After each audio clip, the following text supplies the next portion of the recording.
bringing it to the level of making it seem like Obamacare or something like that. So there's a lot of resistance to this proposed rule, which really stands to bring a lot of benefits to us. So again, it will be coming out in final form in the summer. So those are just what I would start with right now, an overview of the Clean Power Plan, the misinformation that's being put out there about the change to renewable energy and energy efficiency, which the Clean Power Plan would bring. And we're just happy to be able to put out good information and truthful information to the contrary, and I look forward to your questions.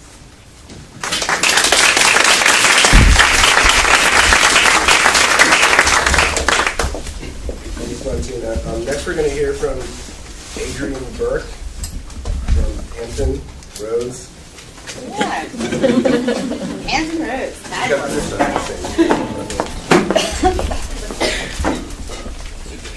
My notes are on my phone, everyone. Don't worry. I'm not live tweeting up here with Snapchat anymore. Hi, I'm Adrian. I'm with the founder and CEO of ChangeCom.net. It's a strategy firm that works on helping organizers and thought leaders better communicate about what they care about. And so we have been pulled into this, into the climate change movement. I feel like, you know, as a person who grew up in Hampton Roads, specifically in Chesapeake, Virginia, going to school in Newport News, Virginia, and now living in the DC area, I too have an interesting experience of looking at the different environmental issues across the state. But it wasn't until very recently that the sea level rise issues started to literally hit home. Is anyone else from Hampton Roads, Virginia area? Okay, besides just my supportive family. So you all know that, you know, flooding is an issue that Hampton Roads has dealt with for a long time, and it's something that we've all just gotten used to. But it wasn't until recently that I started to make the connection between flooding, sea level rise, and climate change specifically. And so a little bit more what we do. I may skip around a little bit, but at ChangeCom, we're also growth hackers, which is kind of a new term. It's a fancy term of looking at how you can change the conversation by finding where it currently lives and figuring out what things trigger interest into the bigger picture. And so we've been doing a project specifically focused on how we can get students at HBCUs, at historically black colleges and universities in the state, to be visible in the climate change movement, specifically when it comes to environmental justice. And so most recently we've been working with Hampton University students on climate change issues specifically. Let me paint a picture for you, actually. Imagine if you're, well, so Hampton University, quick background for those not familiar with the area, it's actually in Hampton. That's the only, Hampton is a city within Hampton Roads, which is the larger south side region that Virginia Beach is in. And Hampton University, Hampton's right on the coast. It's right where you see the Chesapeake Bay. It's right where the mouth of the James River is. And so, you know, you kind of have like a lot of brackish water going on. You have beautiful bay view, and then it goes up through the James River, which is right, you know, down the street in Richmond. And so the university's right on the water. It's beautiful. I mean, you can, I can't imagine going to a school where I can just go out on the bay, just like, you know, wow, I'm right here. And so the interesting thing in that is, you know, you imagine all the luxuries of living in a coastal area, and the beauty behind it, and like the peacefulness of being able to be at this at our home by the sea, which is their motto at Hampton University. But any of us who live in the state know that at a moment's notice, any big storm can come in and change all of that. And so imagine if you're at, you know, this prestigious university, and, you know, a hurricane comes through, not even a Category 1. Or wait, that would be a tropical storm, right? Say a tropical storm where a high-level storm comes in. You're on campus. You're trying to go to class. You know, you don't have a car because it's a really prestigious university. You don't get a car there, I don't think, at all, any 4 years, unless you have a job off campus. So you're on campus. You know, you're relying on public transportation. You have to have concerns about when your public transportation is coming. So a lot of the things that you do are surrounded on that campus, or dealing with friends, you know, who may or may not have cars. You know, so it's easy to be stuck if there's no car, there's lack of public transportation, and you're at a private school that's in a gated community. That's really the only area on this coastal area. And so a hurricane comes in, and everyone's on campus, and school's in. So everyone's like, well, it's too wet to really go to class, so let's just go inside. And then, teachers start looking like, this isn't stopping. Okay, maybe we should shut down the school, right? So we shut down the school, it goes on lockdown, teachers are going home, students are going back to their dorms, right? And so we're waiting out the storm, and you're seeing this happen. It's hard to paint this picture because it hits so home for me. But imagine when you're in the dorm and then the flooding starts, and you're like, all right, so I can't go back to class today because it's flooding. And now I literally can't because I literally don't have anywhere to walk. Okay, now my classes are canceled. How am I going to, what are the other things that we might need? Food, right? How am I going to get to the cafeteria to get food? And so, I just named a few things. And unfortunately, that wasn't an arbitrary story, which was a little bit hard for me to tell because that was a story from about 3 years ago that wasn't a hurricane at all. My brother was an RA. He had been RA for 4 years, and about 3 years ago, a storm came in. It was just a nor'easter type deal, and everyone had to shut down the school. People had to go back to their dorms.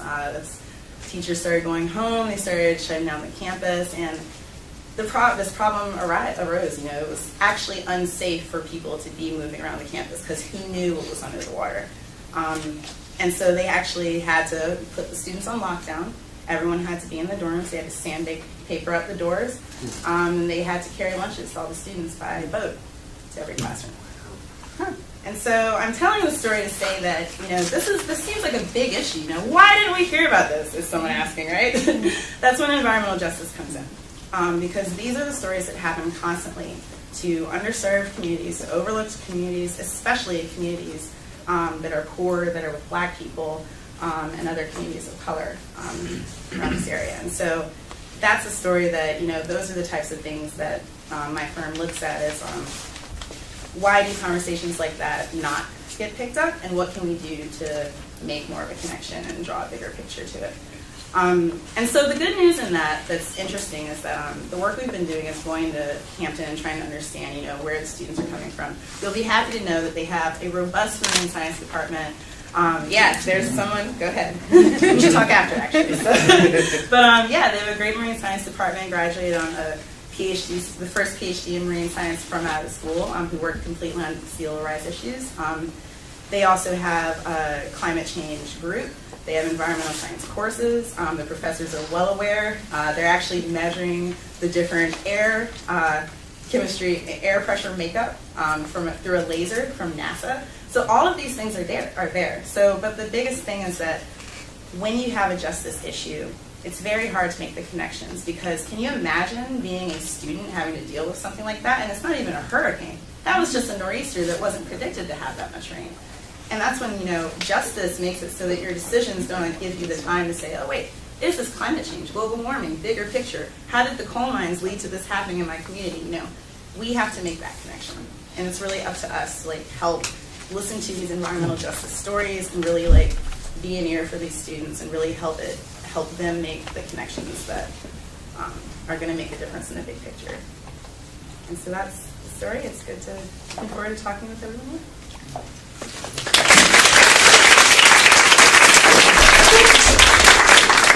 Thanks, Adrian. And we now hear from Professor Mary Finley Brooke from the University of Richmond. All right, I'm going to take this a little bit in a different direction, and I'm actually going to pick up where Adrian left off. I wasn't going to start by talking with sea level rise. I'm going to talk about international perspectives, and it's very interesting, the intersections. There's going to be some parallels and some similarities with what people have talked about, and there's going to be some absolute differences. But I'm going to pick up on the sea level rise, because that was very powerful, and it's something that we definitely want to think about here in Virginia. But it's often one of the places that the international climate justice movement started thinking. So there's an increasing number of climate refugees in many places, but certainly in the Pacific Islands. And it's extreme, as you're saying, so that whole countries are only a meter above sea level. So whole countries are facing, within a period of time, that they can go underwater. And with extreme weather, Vanuatu just underwent some really devastating losses. Kiribati is another one. Where I work in Central America, which is what I was going to start talking about with Central America, in Panama, Gunayala, is an indigenous territory that the entire set of islands, there's not any island that is over a meter over sea level. And so they line up coral trying to kind of, you're talking about sandbags, but they're putting coral out to protect their lands from sea level rise. So it is definitely extreme. It is definitely happening in Virginia, but it is definitely happening in other locations. What I was planning on focusing on a little bit more is the concern of potential false solutions. So as Mantina said, we absolutely need to think about clean energy. We need to think about energy efficiency. We have to think about how to get away from fossil fuels. But unfortunately, at an international level, the way that some of the solutions have been put forth in a lot of places, it has created the patterns that people have been talking about with oppression, with marginalization, with racism, with putting the hardest consequences on the people that are already having the hardest lives. And so I want to give some examples of that, of climate injustice, but then I'm hoping that that can create some ideas to think about how, even at a global level, we can think about climate justice and how we move away from that. So the first example that I want to give is the one that I personally started researching in 2008. And I was really drawn to this case study. I've worked doing research on indigenous territories in Central America for the past 20 years. And I kept on reading examples in Panama of hydroelectric dams and just having absolutely devastating consequences for indigenous peoples. And one of the things that drew me to actually say, okay, I have to go do field work, I have to go see what exactly is going on, is it was a Virginia company that was at front of this. But once I got down to Panama and I started researching this further, I realized that it was not just one hydroelectric dam, it is many hydroelectric dams. And the financial incentive behind this is what people are calling the Clean Development Mechanism, which there's a lot of history behind that, but that's a United Nations program. And basically what it means is industrialized countries pay to pollute, they continue their emissions, but they send money in the form of an offset to another location where supposedly there's supposed to be this clean development. Well, the problem with a lot of these clean development, is they're really not good for people and they're really not good for the environment. So as we know, in this country, we don't build large dams because they're devastating. But in a lot of other locations, they continue to build large dams, and there was these financial incentives coming from countries that wanted to continue to pollute, sending their offset money to places like Panama. So what does it do for local people? In many instances, they were absolutely brutally repressed, thrown in jail. We're talking about kids, we're talking elderly people. They use bullets, they use tear gas. There's violence against the women. There's divide and conquer payments where you buy out part of the community. You're really disrupting communal land systems. It goes on and on. And what is an additional injustice is the energy that's being produced is not being used locally. In fact, they don't have power. It's being sent to the larger cities or it's being exported to industrial areas. So all of this is being done, again, supposedly to address climate change. This is supposed to be the solution. And this becomes additionally devastating. Large dams, because they create a lot of methane, because of the flooding, they actually can contribute to climate change. It's a very potent greenhouse gas. Yes? Yeah, sorry to interrupt. The communities that are doing the throwing into jail and so forth, was that in Panama? That was in Panama. Well? Yeah, I'd be glad to send you some sources. But okay. Yes, specifically this has happened quite a lot in Panama. I'm going to move on to another case study because I don't want you to think it's in one location or one set of solutions. In a lot of locations, they have waste-to-energy incinerators, but basically very high heat incinerators where you burn garbage and you can produce energy from it. And there's a couple of problems with this. One is incineration can be very toxic for the communities that are nearby. But another type of kind of the same premise of this is methane capture from landfills. So when things start to decompose, you can create energy from that. Well, the problem with these models, there's many problems with these models, but the same premise is the more waste, the more energy. So you don't want to do anything to reduce the waste stream. So it encourages consumption, but there's a lot of people that live off that waste stream, whether they're called recyclers, waste pickers, but they're repurposing, reusing, recycling, and finding a way to support their families from that waste stream. When these projects come in, that steady income is taken away. The new plants basically say no access to local people. So this has been another disruption to livelihoods that has come from energy projects. Again, many of these have gotten economic incentives from the so-called Clean Development Mechanism. A third example that I want to give goes slightly in a different direction. It's carbon forestry. So this is not energy, this is actually the protection of forests. And that seems like a great idea. You can store and fix carbon by protecting forests. This is often done in the tropics.